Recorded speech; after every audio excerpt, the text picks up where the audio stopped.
Hi everyone, and welcome to this webinar. Today we're going to look at 5 things to know about apprenticeships. An apprenticeship is a paid full-time job with ongoing training. It is not work experience. So as part of your apprenticeship, you are a full-time employee within the business. You will have the same responsibility as any other employee, so your attitude to work will need to be of the same level as any other employee. For the majority of our employers, an apprentice's attitude is more important than already having any of the knowledge or skills you will learn during your apprenticeship. As well as your responsibilities, your employer will also have the responsibility to treat you just like any other employee, providing you with all the employee rights outlined in employment law. Things like holiday pay and sickness pay. As an apprenticeship is a full-time job, when looking at which apprenticeships to apply for, you should really be looking into the businesses you are applying to work with. What are they like as an employer? What kind of work do they do? How realistic would it be for you to travel to your place of work 5 days a week? You may also look at the hourly wage they are offering for the job. For an apprentice, the hourly wage is likely to be lower than the national living wage for your age range. Currently, the apprenticeship minimum wage is £3.90 per hour, but in April 2020, this will increase to £4.15 per hour. However, you must remember that an apprenticeship is not just a job. It is also a way for you to learn the skills required to be successful in your chosen career. It's a job with added value. It's also worth noting that many of our employers choose to pay more than the apprenticeship minimum wage to show their desire to hire the right person for their business and their willingness to invest in you as an apprentice.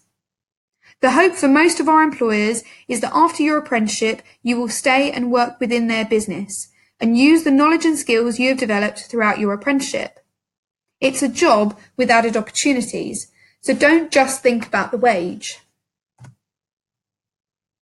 Apprenticeship levels of learning are slightly different to the more traditional levels in education. It's likely that if you're starting a new career, you will start your apprenticeship at a level 2. One of the great things about apprenticeships, though, is that you don't just get to do one in your lifetime. You could get the opportunity to undertake a level 2 intermediate apprenticeship and then progress onto a level 3 advanced apprenticeship and even go on to take a degree apprenticeship. For most apprenticeships, there is no requirement for you to have any previous experience. But remember, you are being employed, so if you do have experience, as with any job, that could increase your likelihood of being selected as that business's apprentice and employee. As I mentioned earlier, there is no limit to the number of apprenticeships you can do over your lifetime. So whether you're 16, 21, 41 or 61, you can use an apprenticeship to help you progress into a career of your choice or change your career.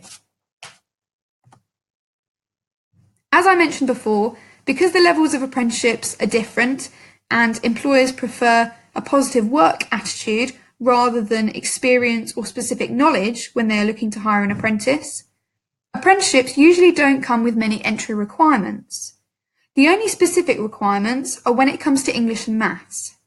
If you already have a level 2 qualification in English and Maths, that is the equivalent of a 4 or a C at GCSE, you will be exempt from undertaking English and Maths as part of your programme.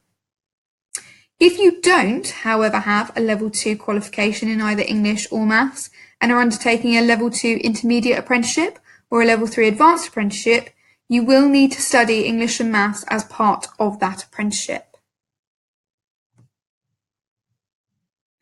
Thank you for listening to our webinar, and I hope it was useful for you. If you would like more information about Plumpton College or apprenticeships, or would like to attend one of our information events or taster days, then please do visit our website, www.plumpton.ac.uk.